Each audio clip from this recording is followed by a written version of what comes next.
amém. Irmãos, nós estamos hoje no estudo da Parashá Bo. Parashá Bo, ela tem por leitura o Êxodo Shemot, capítulo 10, 1 ao 13, 16. O profeta de referência, Haftará, é Jeremias 46, 13 ao 28. O salmo que sustenta a adoração é o Salmo 77. E a Brit Hadashah está em Coríntios 11, quando ali nós vemos o Kiddush de Pessa sendo realizado pela comunidade do Mashiach, pela casa de Israel ali, que adotava Yeshua como seu único mestre, como seu único rabi. Mas quando eu cheguei aqui à casa hoje pela manhã, o Léo Davi me informou que nós tínhamos visitantes na casa. A pastora Sandra já fez toda a hospitalidade e os apresentou. Mas o Léo Davi, ele me disse que alguns de vocês, ou um de vocês, veio de Pedro Canário, é verdade? Vocês dois são de Pedro Canário? Vocês sabem que Pedro Canário é lá no limite com a Bahia, né?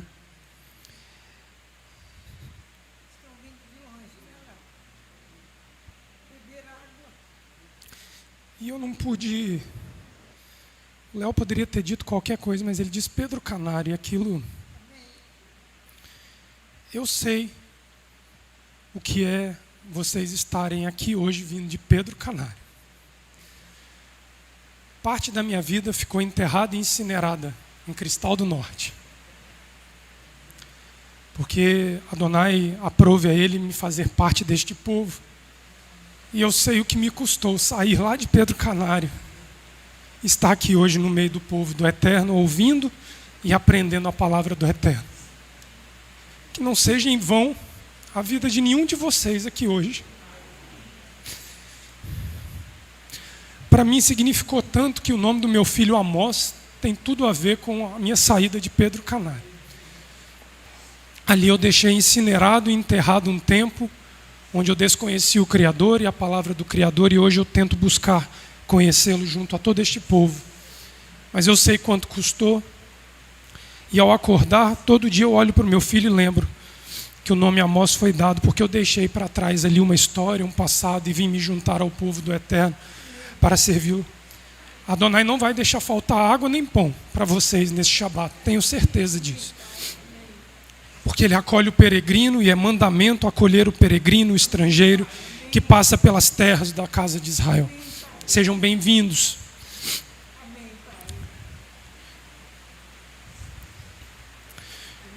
A Parashá de hoje, Bo, ela vem engrandecida pelo Shabbat Shirah. O Shirat Hayam, canção do mar, é a canção que os filhos de Israel, conduzidos ali por Miriam e as mulheres, após a derrota de Faraó no mar, eles louvam Adonai. O Salmo 149, que a gente ora todos os dias de manhã, diz que as filhas de Judá se rejubilam por teus julgamentos. Ali não era alegria pela morte, mas era um engrandecer de Adonai por ter se manifestado e julgado. Ali eles não celebravam a morte de ninguém, mas eles celebravam Adonai se manifestando como Deus, para que aqueles que sobreviveram à sua presença pudessem retornar a Ele.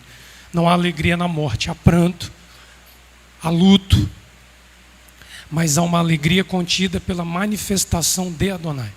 O Shabbat Shirah, tradicionalmente, ele é celebrado na Parashá Beshalar, não na Parashá Bo. Então seria, em tese, celebrado no sábado seguinte, porque alguns podem estar olhando o calendário e se perguntando-lhes por que está esse ano na Parashá Bo. Porque o Shirat Hayam, a canção do mar ali do capítulo 15 que o Daniel fez a leitura, ele é atemporal. Por mais que o homem crie uma liturgia fixa e estabelecida, Adonai não se prende a isso.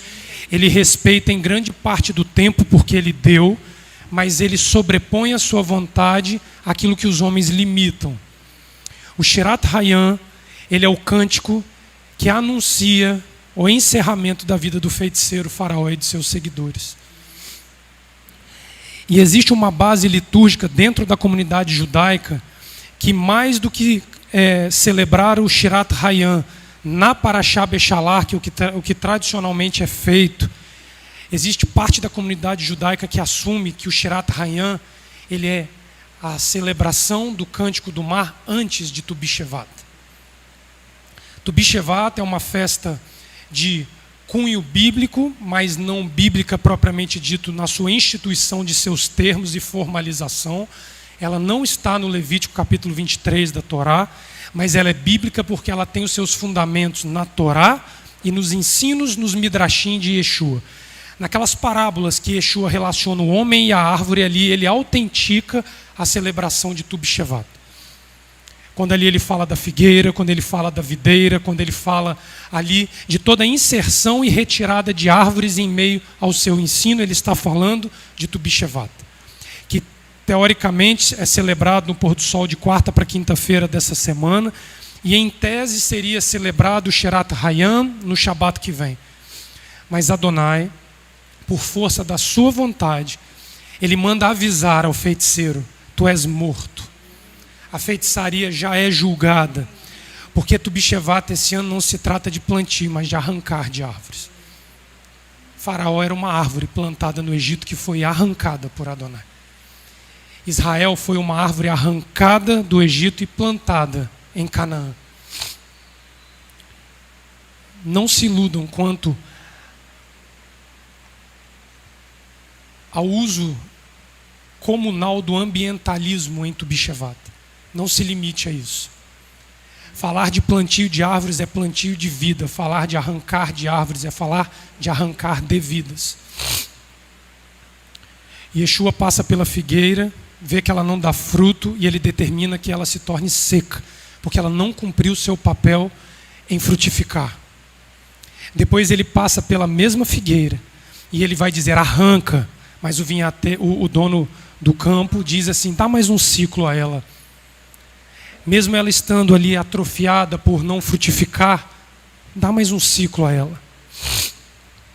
Ali Yeshua ensina para nós que Tavô, porção da Torá que nós vamos estudar mais à frente, onde diz que durante 3 anos o fruto da árvore é incircunciso, mas no 4º ano a árvore precisa ser santa e frutificar de forma santa a Adonai, para que ela tenha continuidade no 5º ano de vida. Ali, se aquela figueira ao 4º ano não frutificasse, ela iria ser arrancada. Temam diante de Adonai quando ele falar de plantio e de arrancar de árvores, porque Faraó foi arrancado. Mas nós hoje temos visitantes. E o Shirat Hayam, a canção do mar, ela é sucedida de um evento que eu queria que vocês lessem comigo. Capítulo 15, verso 23 do Êxodo, Shemot. Toda vez que nós formos arrancados de uma condição de pecado, de uma vida longe da palavra de Adonai na sua verdade, a primeira coisa que vai acontecer conosco é sede. Nós vamos querer buscar água. A gente sai de Pedro Canário para buscar água. A gente vem de Campos dos Goitacazes para buscar água. A gente fica na internet lá nos Estados Unidos buscando água. O Rafael, veio buscar água também. A senhora introduziu o Rafael também. A Torá diz assim: depois de Faraó morto e seu exército, depois de Israel celebrado, a justiça de Adonai estabelecida, o verso 23 diz assim: então chegaram a Mara, mas não puderam beber as águas de Mara, porque eram amargas, e por isso o lugar é chamado de Mara. E o povo murmurou contra Moisés, dizendo: que havemos de beber? Então Moisés clamou ao Eterno, e o Eterno lhe mostrou uma árvore. Lançou Moisés nas águas, e as águas tornaram-se doces. Ali Elohim lhe deu estatutos e ordenanças, e ali os provou, e disse ele: se ouvires atentamente a voz do Eterno teu Elohim, e fizeres o que é reto diante dos seus olhos, e inclinardes os teus ouvidos aos seus mandamentos, e guardar todos os teus estatutos, nenhuma enfermidade virá sobre ti, das que enviei sobre os egípcios, pois eu sou o Elohim que sara. Eu sou o Eterno que dá vida quando vocês estão doentes. As águas de Mara, elas são purificadas pela Torá. É a árvore da vida para os que nela se apegam e para os que nela se apoiam em marcha. Em marcha os que nela se apoiam. Porque em todo tempo a Torá vai dizer: marche, marche, marche. A consequência de você beber água é você querer comer pão. E aí vem o maná caindo todos os dias sobre a casa de Israel. Aqui é a base sacrificial que Adonai outorga à casa de Israel, porque a água preserva a vida e o pão redime a vida. Por meio da liturgia sacrificial contida no Levítico, e em toda a Torá, você alcança a preservação da vida pela água e a redenção da vida pelo pão. A água é o símbolo daquilo que nos constitui como seres viventes. Porque do vapor de água que pairava sobre a face da terra, Adonai faz o terroso receber o ruá, o sopro. O hálito de Adonai continha a água da vida para que o interior do homem brotasse vida. E assim o homem torna-se um ser vivente. A água, ela é mais essencial do que qualquer outra coisa para nos manter vivos. Mas é o pão que nos redime. Porque aqui ele deu ordenanças, ele deu mandamentos e ele deu estatutos. E Yeshua diz: eu sou o pão da vida. Quem vier a mim não terá fome. Porque você, preenchido pela palavra de Adonai e do conhecimento e da prática desta palavra, você redime a sua vida. Porque Yeshua é o símbolo do pão, daquele maná que caía todos os dias. E incessantemente caiu durante 40 dias e 40 noites. E só se encerrou após o sacrifício de Pêssah, quando Josué já cruzava o Jordão. Porque agora o homem aprenderia a plantar para colher daquilo que ele precisaria comer. Essa é a trajetória a qual Israel tanto teve dificuldade de compreender por 40 anos no deserto. Essa é a nossa dificuldade, de buscar água no poço, igual foi cantado, e buscar pão na palavra de Adonai. Porque aqui está dizendo que o sacerdócio vos foi dado como dádiva, um presente. Porque o sacerdote era aquele, junto aos levitas, com função de dar pão ao povo. Eram eles que recolhiam o maná e davam à casa de Israel. Quando nós olhamos a palavra de Adonai, ela é perfeita, ela é boa e ela é suficiente para nos preservar e para nos redimir. Só que isso se faz por meio de uma vida sacrificial. Aqui é onde a Parashá Bo, a qual nós vamos estudar agora de manhã, encerra Faraó. Porque hoje nós anunciamos a morte de Faraó e sábado que vem Faraó morre.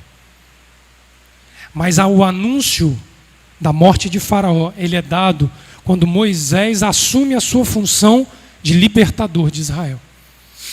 Eu encerrarei Faraó nas águas.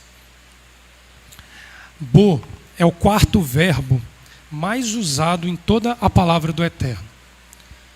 Ele tem mais de 2.750 vezes a sua aparição só na Torá, e nos profetas e nos salmos. Mas Bo, ele pode significar uma amplitude de significados. É impossível nós definirmos em poucas palavras o que é Bo. A raiz verbal Bo, ela tem uma característica que a difere de inúmeras raízes verbais que podem ser usadas. Porque ela é uma raiz de uso divino. Quando nós olharmos a palavra Bo sendo aplicada na Torá, ela vai ser usada ou pelo próprio Eterno falando diretamente ao homem, ou pelo enviado de Adonai falando ao homem. Você nunca vai ver uma conotação bíblica de Bo sendo traduzida como uma ação aleatória do humano. Ela é uma ação específica do divino para o humano. Então, quando nós usamos a palavra Bo, nossa boca precisa tremer para usar Bo. Por que isso? Porque Bo significa entrar. penetrar. É o clamor de Adonai para que nós penetremos a sua presença. Bo, Ruach Elohim, vem, penetra, Espírito do Eterno. Nós temos um cântico aqui na casa que canta isso. O Shabbat Shalom, que nós damos aos nossos irmãos todo pôr do sol, de sexta-feira, um dos cânticos que é o Shalom Aleichem, ele diz, Boahem le Shalom. Vem, traz da parte daquele que tem a paz para nós. Quando nós cantamos, sua vinda seja em paz. Ali numa tradução ao pé da letra traz a paz da parte de onde estás para nós que não temos paz. Isso é Boahem le Shalom. Então, o Bo é uma estrutura que, pequenininha, duas letrinhas, um Bet e um Aleph, na sua ação de vai, né, no imperativo, ele simboliza aquilo que Adonai deseja na intimidade ter com a criatura.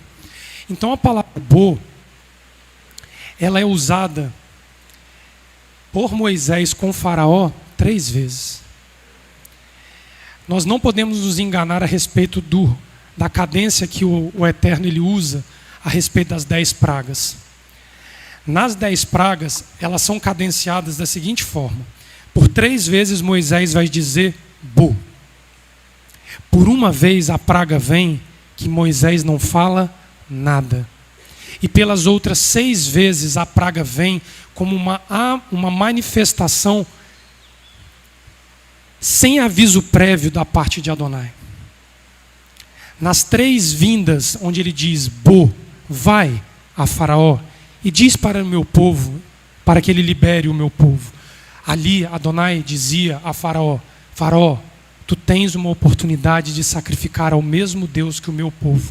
Porque a palavra do Eterno diz no Êxodo que foi dado mandamento para Israel e para Faraó. O sacrifício de Israel seria ir ao deserto e sacrificar ao Criador. Isso foi a ordem para Israel. A de Faraó é, deixa ir meu povo. Se Faraó acatasse esta ordem, Bo, deixa ir, Faraó seria redimido pelo sacrifício de deixar ir. Como o primeiro faraó que recebe Yosef e Jacó foi redimido por deixar Bo. Porque quando Yosef, lá no final do livro do Gênesis, José chega a Faraó, permita que meus pais e meu pai e meus irmãos habitem a terra de Gósen, porque há fome sobre a terra. A resposta de Faraó é Bo, traze-os para a terra. Ele diz, Bo, traz meus irmãos, traz o meu pai para a terra. Ali aquele faraó foi redimido, porque ele permitiu Israel entrar. A ordem do segundo faraó era que permitisse Israel sair, mas ele não acata. E em 3 negações, Adonai, como Pedro nega Yeshua 3 vezes, ele é julgado por Adonai. Só que Pedro ainda alcança redenção e misericórdia por um coração que conhecia a Torá e o Mashiach. Faraó morre pelas águas, querendo destruir aqueles que Adonai libertou. Faraó poderia ter sido conhecido eternamente como o libertador de Israel. Mas ele quis ser aquele que lutou contra o Eterno. E ficou eternizado da mesma forma. Mas sem a eternidade para gozar ao lado do Eterno. Mas Leonardo, qual é o problema de você e eu negarmos a ordem? Vai. Vem. Porque Bo pode significar ir, vir, trazer e entrar. É que nós temos uma tendência de nos colocarmos em condição melhor que Faraó. Segundo o conceito rabínico, Faraó no hebraico parou, ele não significa uma nomeação, uma titularidade do soberano do Egito, e sim uma referência direta à casa onde ele habitava. Tanto é que Faraó no hebraico literalmente significa, na verdade não é no hebraico, é numa língua um pouco mais primitiva no hebraico, mas absorvido pelo hebraico com o mesmo conceito, a grande casa, porque ninguém habitava numa casa maior que a de Faraó. Só que quando o faraó ali, ele é reconhecido como o faraó, dentro de um contexto de Torá, numa compreensão bíblica daquilo que faraó traduz, nós podemos compreender como o pior do caráter humano existente dentro de cada um de nós. Então, quando nós negamos o vai, o vir, o traz e o entra de Adonai, nós nos fazemos faraó sobre nós mesmos. Esta terra aqui fica governada por um tirano e não por um Deus misericordioso e amoroso, como é o Deus de Abraão, de Isaac e de Jacó. Então, para eu me igualar a faraó, pastora, basta eu negar a ordem divina sobre mim. Ele diz: vem ao poço, e eu não vou. Vai ao povo, eu não vou. Dá de beber. Penetra o povo no poço, eu não penetro. Traz o povo, abre as portas e traz o povo, eu não trago. Ani parou. Eu sou o faraó. Do ponto de vista religioso, alguns poderiam dizer rabínico ou teológico, o verbo, pastora, tem 4 aplicações diferentes. Abre lá no Shemot, Êxodo, capítulo 4, verso 19.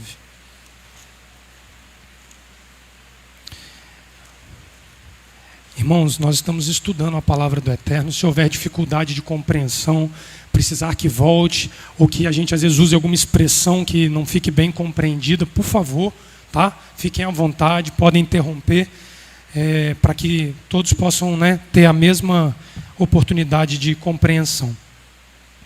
A primeira aplicação de Bo, e diz os estudiosos, é que a maior delas, ela tem o significado de Adonai vai ao seu povo. Então, quando você usa a palavra Bo, em nome de Adonai, a principal aplicação dela é o desejo de Adonai de ir ao povo, de se apresentar ao povo.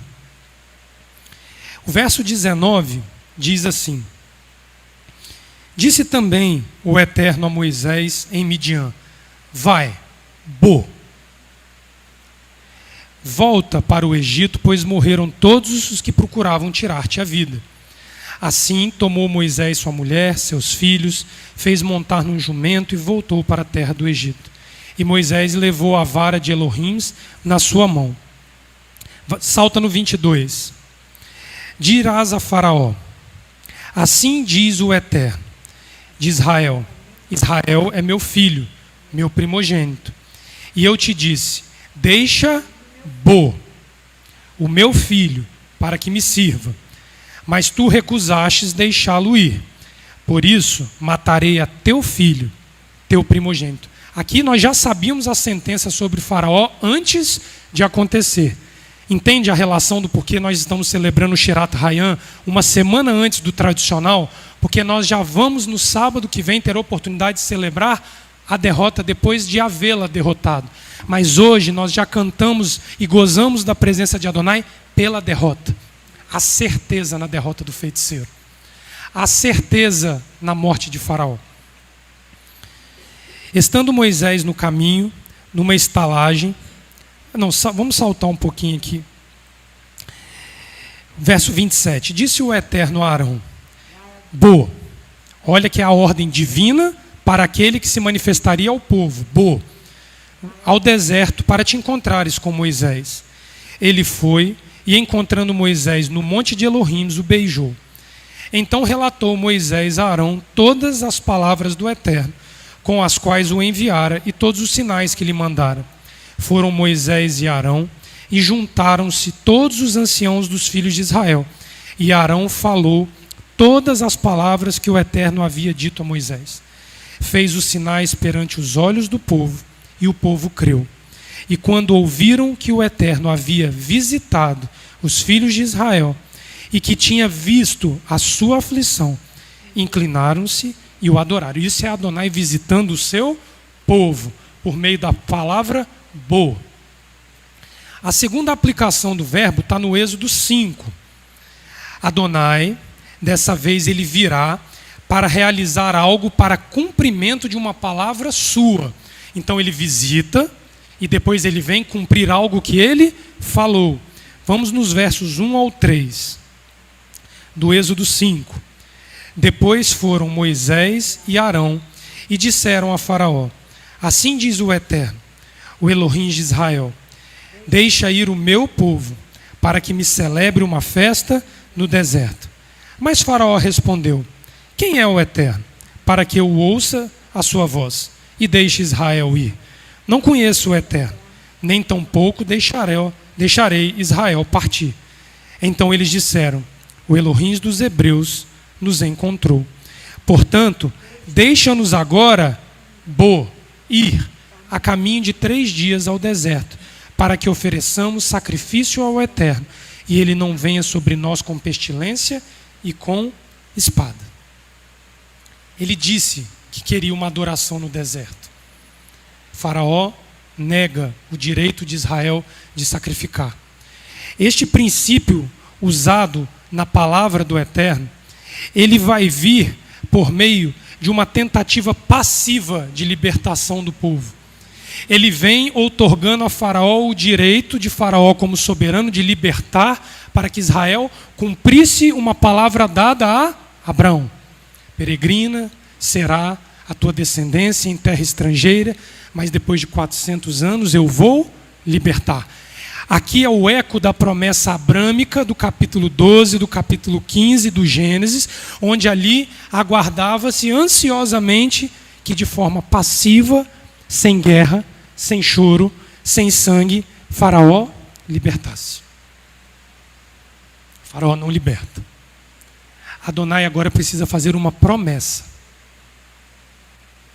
Uma promessa de que se Faraó não liberta, Adonai arranca. Aqui é o princípio da Torá, da lei mosaica, de anúncio da necessidade da existência de um enviado da parte de Adonai, com características divinas, mas não sendo Deus, para libertação à força de um povo. O humano alcança a redenção quando ele se entrega diante de Adonai passivamente. Quando Adonai precisa te salvar por meio de uma ação, ele vai vir com violência para te salvar. É aí que a voz messiânica começa a ecoar dentro da Torá. Moisés aqui torna-se um profeta messiânico quando no capítulo 6, do verso 5 ao 8, ele institui as 4 taças de Páscoa, que nós vamos tomá-las durante o dia de celebração de Pêssah, quando ele avisa que redenção chegará à casa de Israel, por meio da vinda de um homem com autoridade nos céus e na terra, de usar a palavra Bo. E vocês vão ver que em todo o Segundo Testamento, a ordem messiânica é Bo, porque ele tinha autoridade para dizer: vai, traz, penetra, vem. E nós vamos mostrar a vocês a quem ele falou isso. A vinda messiânica para salvação e julgamento é a terceira forma de equalização da justiça divina por meio do Bo. Olha o que ele vai falar no capítulo 6, verso 5. São as 4 etapas de Pêssah pelas taças. Ademais, ouvi o gemido dos filhos de Israel, aos quais os egípcios escravizavam, e me lembrei da minha aliança. Ele vai cumprir a força. Portanto, dize aos filhos de Israel: Ani Adonai, eu sou Adonai, e vos tirarei de debaixo das cargas dos egípcios, primeira taça. Livrá-los-ei da sua servidão, segunda taça. Vos redimirei com braço estendido e com grandes juízos. Essa é a primeira vinda messiânica. Yeshua, Jesus, o hebreu, cumpridor da Torá de Moisés, que disse: eu não vim para anular os profetas nem a Torá de Moisés, mas vim para cumpri-la. Ele é a terceira taça na sua primeira vinda. Redenção. Por meio de um ato violento. Leonardo, por que você afirma isso? Porque os profetas dizem: quem desejará o dia do Adom? Joel fala, Amós fala, Malaquias fala. Quem desejará o dia do mestre, do Rabi, do Messias? É dia de trevas, dia de escuridão e de ranger de dentes, porque será um dia de grande pavor sobre a face da terra, porque vem com violência.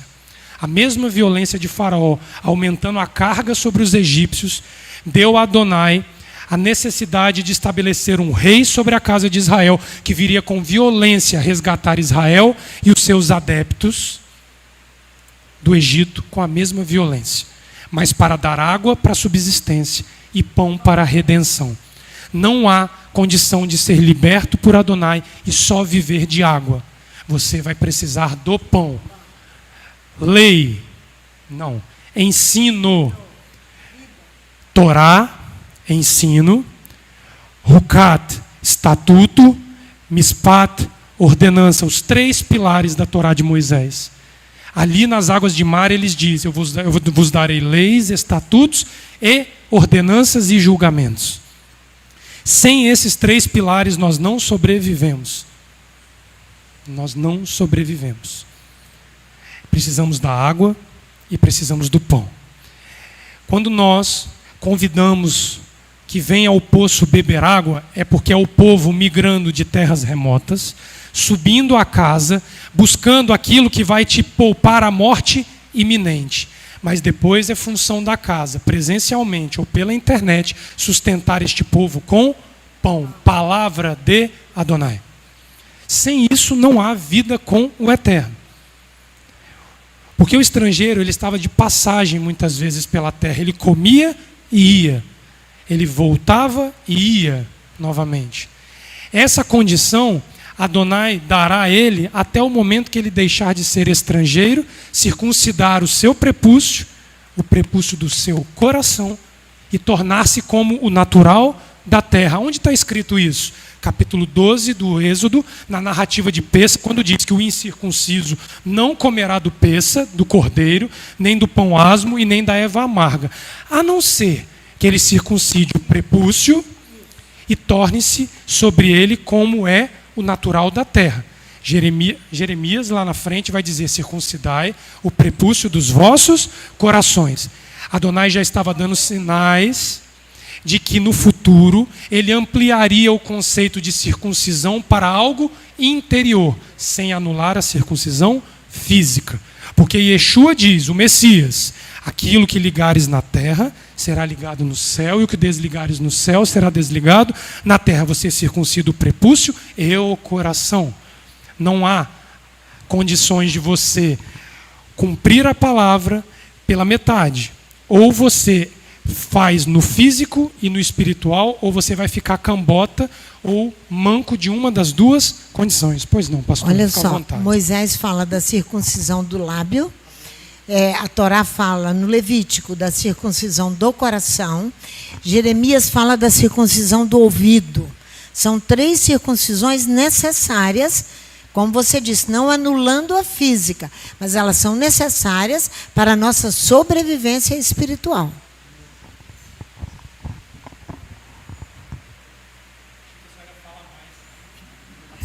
Pode tomar sua água à vontade, nós esperamos. Não, eu parei aí. Só que o verso 7, nós estamos no Êxodo 6, na terceira aplicação de Bo. O verso 7 vai complementar a 4ª taça de Pêssah dizendo: eu vos tomarei por meu povo e sereis o vosso Elohim. Então sabereis que eu, o Eterno, vosso Elohim, vos tiro de debaixo da carga dos egípcios. Por que eu fiz questão de parar aqui nesse ponto com vocês? Na primeira era messiânica, na primeira vinda do Messias, há cerca de 2000 anos atrás, nós temos o estabelecimento, Ulisses, da redenção. Só que você só se torna povo quando ele te livra. Se você analisar bem, ele vem, ele vive 33 anos, durante 3 anos ele ensina, avisando que ele voltaria. Você tem acesso à redenção, Ulisses, por meio dessa primeira era messiânica estabelecida, narrada por Mateus, Marcos, Lucas, João, Atos, Coríntios e por aí vai. Ali está o acesso à redenção, porque eles ensinavam a Torá de Moisés. O ensino dos evangelhos, chamados evangelhos, o ensino de Paulo e dos demais é pautado em Torá o tempo inteiro. Ele não se desvia e não cria novo mandamento que já não esteja contido na Torá. A gente estuda isso aqui todo sábado. Por isso a relação entre a Torá e os profetas, a Torá e o Segundo Testamento. Só que ele diz que a quarta taça, eu vos levarei à terra, acerca da qual jurei a Abraão e a Isaque e a Jacó, e vou-la darei por herança. Eu vos tomarei por meu povo. Eu só sou tomado como povo quando eu tiver acesso à quarta taça de peça, junto à mesa que o Messias proporá, para que depois dele estabelecer juízos e julgamentos, a vida eterna e a salvação seja uma realidade palpável. A ressurreição dos mortos já vai ser palpável. Então, o verbo bo, aplicado aqui no seu terceiro sentido, ele já é um anúncio messiânico que em dois tempos, porque podem questionar vocês, se ele era Messias, ele morreu e cadê ele? Em dois tempos, está aqui na Torá, no Êxodo capítulo 6, versículo 7, eu vos tomarei por meu povo e serei o vosso Elohim, então sabereis que eu sou o Eterno. Nós só teremos plena consciência de quem é Adonai e nos relacionaremos plenamente com este Elohim pós-ressurreição dos mortos. Até lá, para nós, a busca da redenção tem que ser até o último suspiro. Porque nos foi dado o direito de beber a terceira taça. E Yeshua encerra o Pessa que ele celebra com os discípulos, sem tomar a quarta taça, ele diz, porque ainda a plenitude da sua promessa seria cumprida. Nós estamos nesse aguardo há 2000 anos.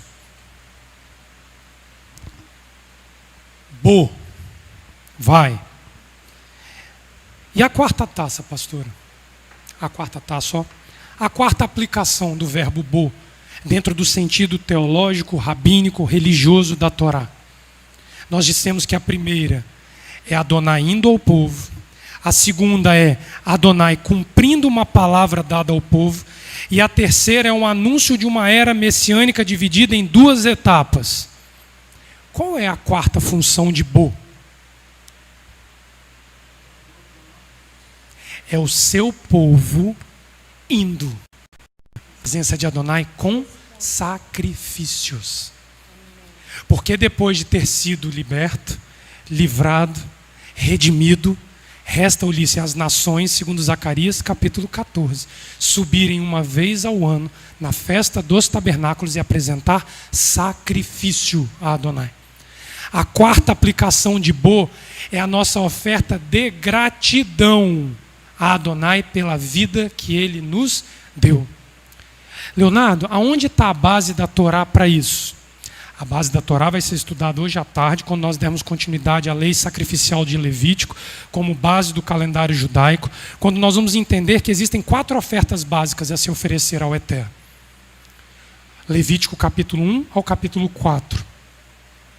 O holocausto, o cereal, o bode redentor ou expiatório e as ofertas pacíficas, que você faz voluntariamente, porque passou pela etapa do holocausto, do cereal, da redenção, e agora você é povo e você tem gratidão a retornar a Adonai voluntariamente, não precisa de uma norma obrigatória. Essa era a sua pergunta. A Torá é pautada em 4 espécies de sacrifício, 3 obrigatórias e uma voluntária, que você só alcança quando você tem uma gratidão sublime por ter acompanhado Adonai nos 3 processos, e agora você cumpre a sua 4ª função, dizendo, agora eu me vou ao meu Criador. Voluntariamente. A Associação Aleph Bet tem um símbolo de um coração chamado Nediv Lev, um coração agradecido, gratificador, pacificador, porque fez paz com Adonai. Isso é Shemot, isso é Êxodo, isso é a Torá de Moisés na sua essência, porque ela é ensinada pelo Messias.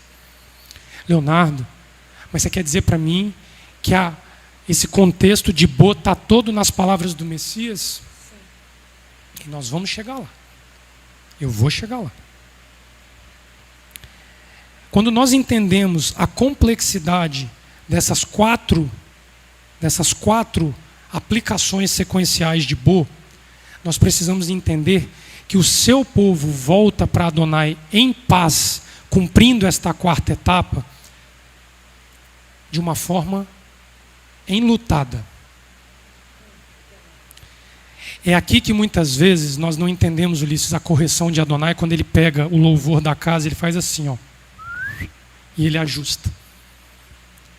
Porque nós não podemos subir na quarta etapa errado.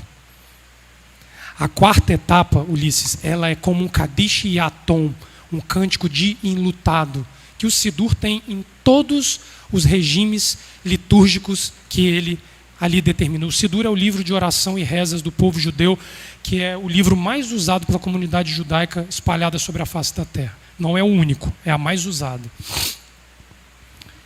Porque a alegria, ela vem em meio ao luto, para que ela seja contida. Mas, Leonardo, por que, se você foi alcançado por Adonai, você foi livre por Adonai, ele cumpriu a sua palavra, ele te redimiu, mas houve preço de sangue para que isso acontecesse?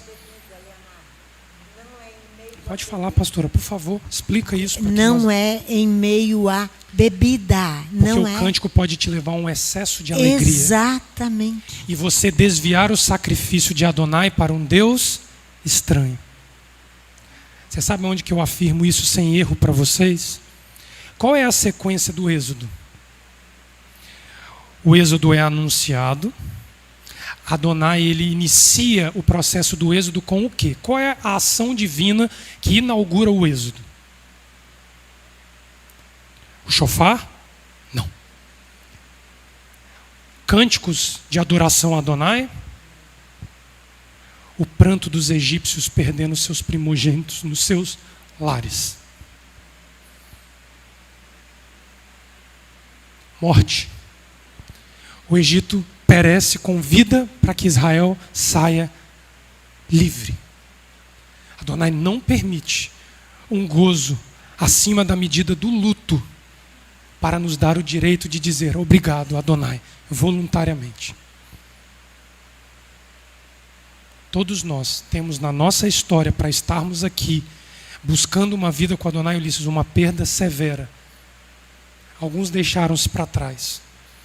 Alguns precisaram descer à sepultura para que nós estivéssemos aqui. Esse sangue é cobrado. Caim, o sangue de Abel, clama da terra contra ti.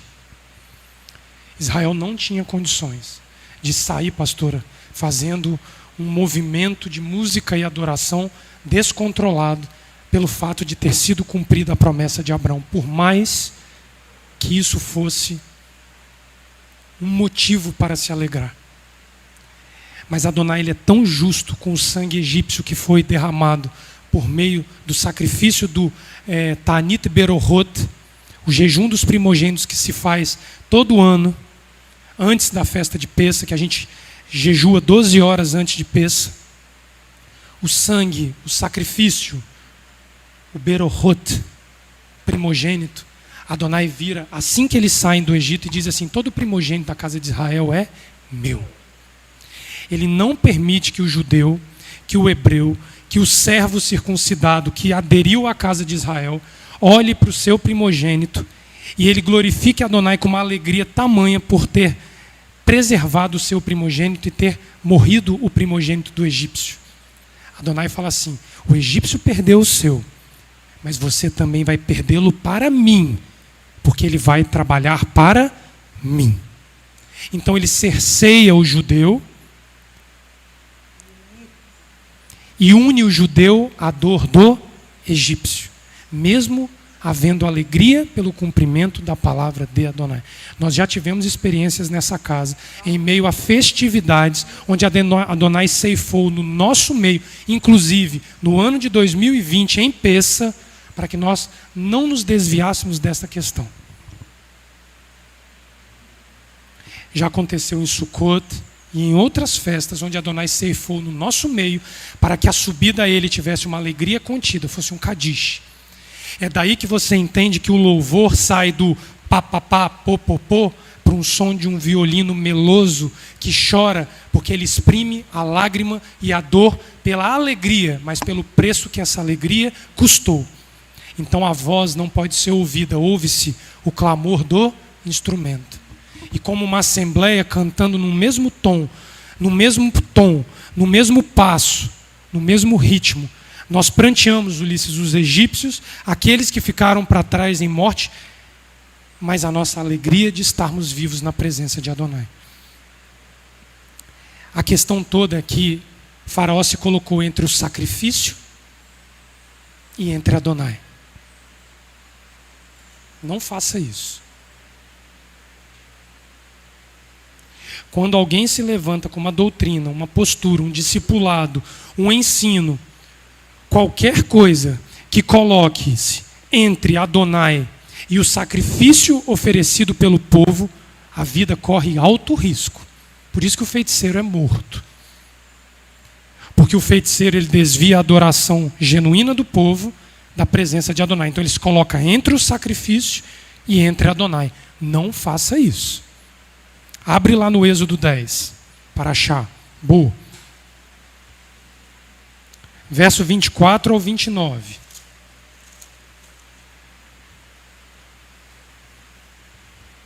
Êxodo 10,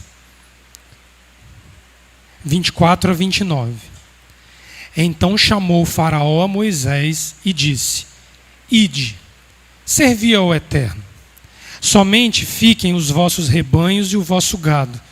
Vão também convosco as vossas crianças. Moisés, porém, disse: Tu também tens de dar em nossas mãos sacrifícios e holocaustos que ofereçamos ao Eterno nosso Elohim. Também nosso gado há de ir conosco, nenhuma unha ficará.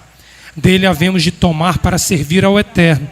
E até que cheguemos lá, não saberemos o que devemos usar para servir ao Eterno. O Eterno, porém, endureceu o coração de Faraó, e este não o quis deixar ir.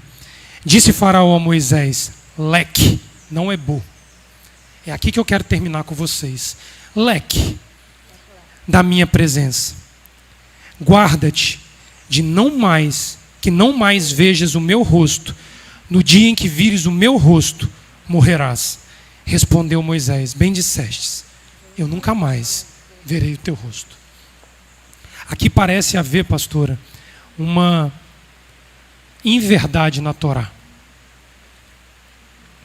Porque aqui diz Moisés: bem dissestes, nunca mais verás o meu rosto. Vira a página no capítulo 12, no verso 30. Adonai dobra Faraó por meio da morte do primogênito dele e dos egípcios. E o verso 30 diz assim: levantou-se Faraó de noite, e ele e todos os seus oficiais, e todos os egípcios, e havia grande clamor no Egito, pois não havia casa em que não houvesse um morto. Então chamou a Moisés e a Arão de noite e disse: levantai-vos, saí do meio do meu povo, tanto vós como os filhos de Israel. Leque, não é bom, leque. Servi ao Eterno como pediste. Levai também convosco os vossos rebanhos, o vosso gado, como dissestes, e leque, e ide, e abençoai-me também a mim. De todas as vezes que Faraó pediu para ser abençoado nas demais pragas, Ulisses, ele foi abençoado por Moisés. Moisés ora por ele e pede que a praga cesse. Após a morte dos primogênitos e a saída do Egito, Moisés ele não clama por Faraó. Porque o fato dele ter dito ali no capítulo 10, no verso 29, bem dissestes, não verás o meu rosto, segundo os estudiosos da Torá, é um anúncio de que a redenção pela qual eu proclamo não chegará ao teu coração. Não era uma ação, pastora, visual. Era uma ação espiritual, onde ali Faraó foi encerrado. Mas a morte de Faraó só vem em Bechalá, sábado que vem. Nós hoje estamos anunciando que nunca mais o feiticeiro Faraó verá a nossa face. Nunca mais. Nunca mais ele verá a nossa face. Mas ele ainda clamará: abençoa-me. Mas Moisés não poderá abençoar, porque a redenção passou. Faraó deixou passar o tempo de haver redenção. O tempo da humanidade encarar a primeira vinda messiânica como a era da redenção está passando, porque quando ele chegar na sua segunda vinda, já não será mais para a redenção, será mais para tomar aqueles redimidos como povo. Mas aonde está o problema aqui na fala de Faraó? No verbo que ele usa. Adonai diz por meio da boca de Moisés: vai a Faraó, bo. E as ordens de Faraó para Moisés, dizendo para que o povo fosse sacrificar, era leque. Nós temos uma paraxá chamada Lek Lechá, vai por ti. Leque é sinônimo relativo de bo, porque também diz ir, vir. Mas leque é uma ação humana comandada pelo desejo intrínseco do homem. Então ali Faraó não compreendeu pela boca de Moisés que o bo era uma ordem para que houvesse um encontro com a divindade única, o Deus de Abraão, o Deus de Isaac e o Deus de Jacó. Ele despreza a oportunidade de encontrar Adonai por meio de bo e diz leque. Por isso Abraão era grande. Porque quando Adonai diz a ele, Lek Lechá, vai por ti, Abraão, ele por si só, ele encontra Adonai. E é por isso que hoje o mandamento está conosco. Porque um homem chamado Abraão, ele foi por ele mesmo e ele encontrou Adonai. Isso só foi dado a ele. Abraão parte, pastora, de uma época que não havia direito a ter bo para nós. E a partir dele, bo se torna uma realidade para mim e para vocês 5.000 anos depois. Porque a redenção chegou. Só que o tempo dela está assim, ó, virando. E aí o que vai haver é Adonai olhando quem foi redimido e ele vai tomar como povo. E vai haver um grande pranto sobre toda a terra por aqueles que não forem tomados como povo. Hoje nós cantamos, abre mar, porque o feiticeiro Faraó precisa morrer para que uma maioria, uma massa de povos possam subir rumo à redenção. Por isso que é atemporal. E existem comunidades na casa de Israel que assumiram isso, Ulisses, fora da liturgia tradicional do calendário, porque entenderam a necessidade de que antes de plantar árvore, existem algumas árvores que precisariam ser arrancadas.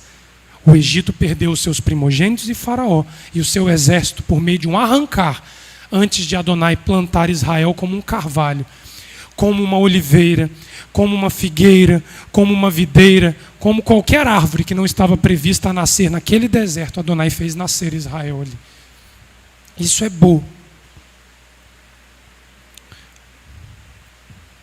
E o mais interessante de tudo é que Romanos 9, abre lá. Romanos 9, pastora, traduz quem é Faraó.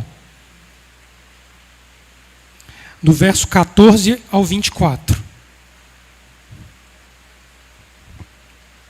Romanos 9 vai dizer que ser Faraó está mais próximo de nós do que nós podemos imaginar. A advertência para que nós tomemos a ordem de encontro com Adonai, ela seja iminente na nossa vida e nós deixemos o nosso direito de leque ir pela nossa cabeça, pelas nossas doutrinas, pelas nossas práticas habituais, tentar encontrar a divindade, porque você não vai encontrar. Olha Romanos 9,14. Que diremos, pois? Há injustiça da parte de Elohim? De maneira alguma. Pois diz a Moisés, compadecer-me-ei de quem me compadecer, terei misericórdia de quem eu tiver misericórdia. Assim, pois, isto não depende do que quer, nem do que corre, mas de Elohim que se compadece.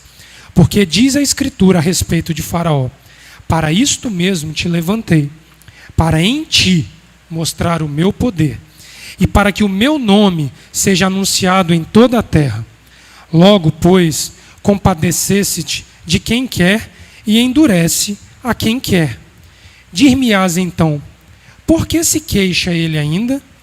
Porquanto, quem tem resistido à sua vontade?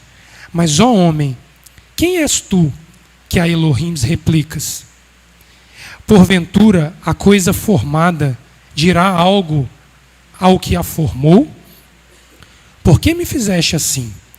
Ou não tem o oleiro poder sobre o barro, para da mesma massa fazer um vaso para honra e outro para desonra? E que direis, se Elohim, querendo mostrar a sua ira e dar a conhecer o seu poder, suportou com muita paciência os vasos da ira, preparados para a perdição, para que também desse a conhecer as riquezas da sua glória nos vasos de misericórdia, que para a glória já dantes preparou, os quais somos nós, a quem também chamou, não só dentre os Yehudim, os judeus, mas também dentre os gentios. Esta é uma palavra que Paulo ele usa a base litúrgica de Bo para dizer que errar como o faraó errou está mais próximo de nós, porque basta nós termos a loucura e a insanidade de dizer por que Elohim, pontinho, pontinho, pontinho. Se dentro de nós houver a vaidade, houver aquele desejo, Ulisses, embustido ali dentro, de querer dizer assim, mas por que Elohim, eu me rebaixo ao mesmo nível de Faraó. E aí eu estou diante de sanções, as mesmas que Faraó estava exposto. Eu deixo de crer em Bo e eu vivo a vida por leque. E entendam que a questão sacrificial ela vai ser levada a tal nível, a tal grau de exigência, que segundo o Êxodo capítulo 14, verso 24, o sacrifício final dos egípcios na canção do mar se deu na hora do sacrifício da manhã. Diz a palavra que na hora da vigília da manhã, Adonai alvoroçou o arraial dos egípcios, emperrou a roda das suas carroças e fez o mar fechar sobre eles. Em cada momento sacrificial, Adonai estabelece o julgamento, mas ele estabelece a instituição do luto permanente até que a era messiânica se cumpra e nós venhamos a alcançar a condição de povo estabelecido por Adonai. Porque agora nós já vamos pacificamente diante do nosso Criador. Nós já não estamos mais em necessidade de sermos arrancados, porque dali já fomos arrancados e agora nós temos condições de partir voluntariamente rumo ao nosso Criador. Que o Eterno nos abençoe, que o Eterno nos guarde. Pai, em nome de Yeshua, nós nos colocamos de pé na Tua presença para receber de Ti, Pai, toda misericórdia e graça da parte do Eterno. Recebe, Pai, esse sacrifício de Shabat, recebe, Pai, a adoração, o louvor e o serviço dos nossos lábios, para que nós possamos ser contados entre aqueles que o Eterno reconhece como filhos e filhas. Mas ensina-nos, Pai, a viver uma vida lembrando da misericórdia e lembrando daqueles, Pai, que em dificuldade estão, para que nós possamos abrir o campo da nossa terra e dar de comer e beber a todo aquele que vier a ele. Nós oramos no nome de Yeshua, que a água e o pão não falte nesta casa, para que todo aquele que aqui vier buscar alcance preservação e redenção da vida. É o que nós oramos em nome de Yeshua, o nosso Messias. Amém.